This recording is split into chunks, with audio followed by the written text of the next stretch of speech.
Hello, sports fans, and welcome to the Scott Sports 101 Sunday Night Football post-game show. I'm sorry I'm a couple days late, but we'll recap it for you right now.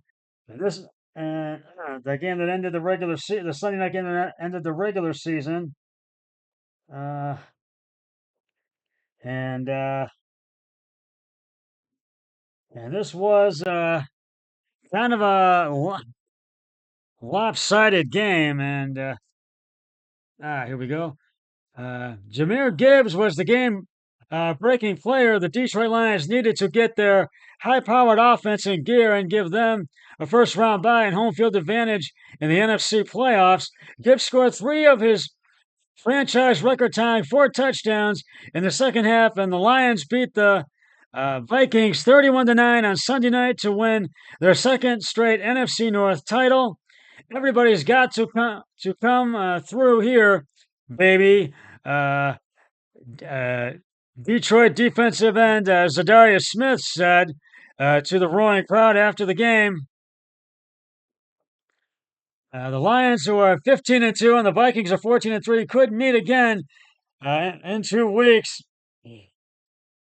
Banged up Detroit will have a much-needed week off, while Minnesota plays at the NFC West champion Los Angeles Rams Monday night. It's the NFL's final game before the playoffs. Two teams played in the regular season with combined 28 victories for the first time. A number one seed was determined in a regular season finale for the third time in 3+ decades. Dallas wrapped up the 1993 regular season against the New York Giants with a 16-13 overtime win to give the Cowboys top seeding. They used to take advantage of their advanced as they advanced to and won the Super Bowl.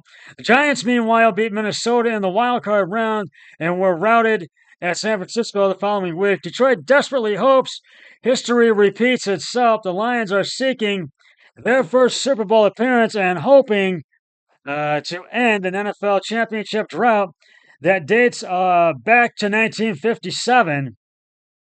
They are a number one seed for the first time in franchise history. Congratulations, Detroit. And I'm rooting for you guys in the playoffs. It's not the cherry on top, quarterback Jared Goff said. Not yet. Game number 272 of the regular season was expected to be a shootout with the Pro Bowl quarterbacks leading high-scoring offenses, but Goff and Sam Darnold were not at their best. Gibbs picked up the slack for his team. He's as explosive as any player in the league, Minnesota coach Kevin O'Connell said. Gibbs had 23 carries for 139 yards with a career-high 3 rushing touchdowns and caught 5 passes for 31 yards and another score. He was special. We needed him to be, Goff said. Goff threw 2 interceptions after getting picked off only once in the previous 7 games. And Minnesota made field goals after the turnovers in the second and third quarters. After Vikings rookie Will Richard connected on his third kick to cut the deficit to a 10-9 early in the third. Goff directed a 13-play, 70-yard drive that took 7:25 and was capped by a slick pass to Gibbs for a 10-yard touchdown on 4th and 2. Goff was 8 of 8 on that possession and finished with 27 of 33 for 231 yards with a touchdown and 2 interceptions. Darnold completed fewer than half his passes in the first half, missing opportunities to pick up first downs and score touchdowns. The Vikings were 0 of 3 in the red zone through 2 quarters to let the Lions lead 10-6 at halftime and failed to score a touchdown when they were inside the 20 for a 4th time in the second half. The Vikings went for it on 4th down from the Lions 3 in the second quarter, and Darnold, under pressure, overthrew an open Justin Jefferson in the end zone. Darnold threw another incomplete pass on the fourth down from the Detroit 2 early in the third. Kicking field goals isn't easy to get it done against the team, Darnold. That team, Darnold said.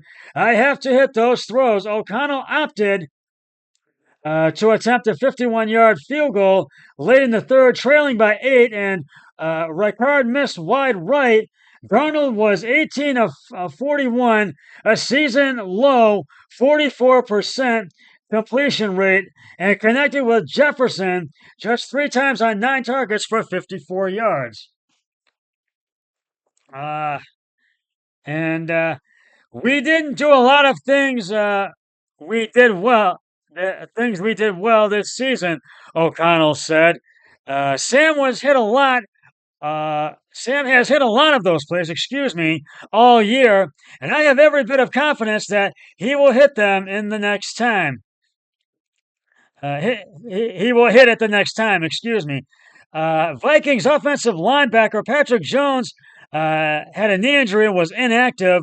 Lions linebacker Alex Anzalone had a broken forearm, and punt returner / receiver Caleb Raymond had a foot returned from injuries to play for the first time since November. Quarterback Terrion Arnold had a foot injury, and defensive lineman Pat O'Connor had a calf injury. They were injured during the game, and offensive guard Kevin Zettler came off the field holding the back of his right leg late in the fourth quarter. Now, the Vikings visit the Rams as the NFL's first 14-win wildcard team. They would earn a rematch with the Lions if they are the NFC's lowest remaining seed after wildcard weekend. The Lions host a divisional round game after the first round bye, and since week 5. So, right now, boy, I got to give the game balls to where credit is due, and that is to the Detroit Lions. You got to give them to them. I got to give them to Jared Goff, 27 of 33, 231 yards. One touchdown, one interception. Jahmyr Gibbs, 139 yards, 3 touchdowns, 23 attempts. And Amos St. Brown, 6 receptions, 77 yards. Detroit finishes the regular season 14-3. The Lions finished the regular season at 15-2. And now we're going to look ahead to Wild Card Weekend. First, we have 2 games on Saturday in the AFC Wild Card. They're both AFC Wild Card games. The Los Angeles Chargers will be at NRG Stadium in Houston to take on the Texans, and that'll be the early game, which will be a late afternoon game, 4:30. And at 8 o'clock, the Pittsburgh Steelers are in Baltimore to take on Lamar Jackson and the Ravens. On Sunday, there we have 3 wild card games. The early game, the 1 o'clock game, is Buffalo at Denver. Denver at Buffalo, and that's at Highmark Stadium in Buffalo. The Green Bay Packers are at Lincoln Financial Field in the 4 o'clock game to take on the Philadelphia Eagles, Jalen Hurts and the Eagles, I should say. And Sunday Night Football, the wild card game on Sunday Night Football, which is the final Sunday night game of the season.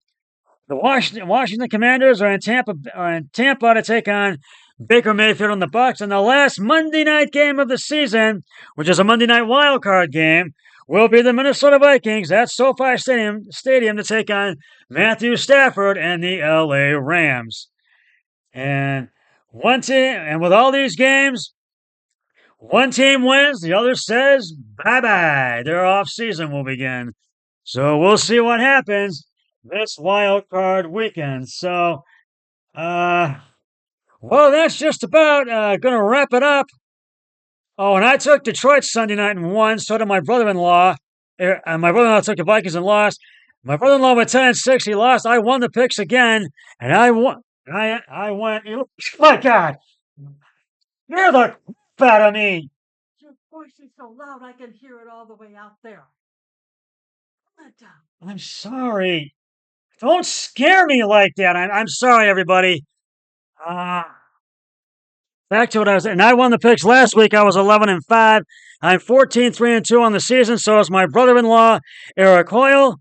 And my brother-in-law is 3-13-2 on the season. I am 14-3-2.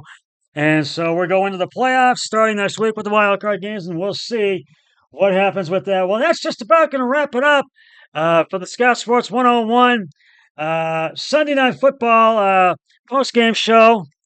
I'll be back with my Scott Sports 101 Wild Card Saturday special, and then the Sunday games and the Monday night game. But until then, always remember, be a team player each and every day in every way possible. So long, everybody. 3, 2, 1. I'm done.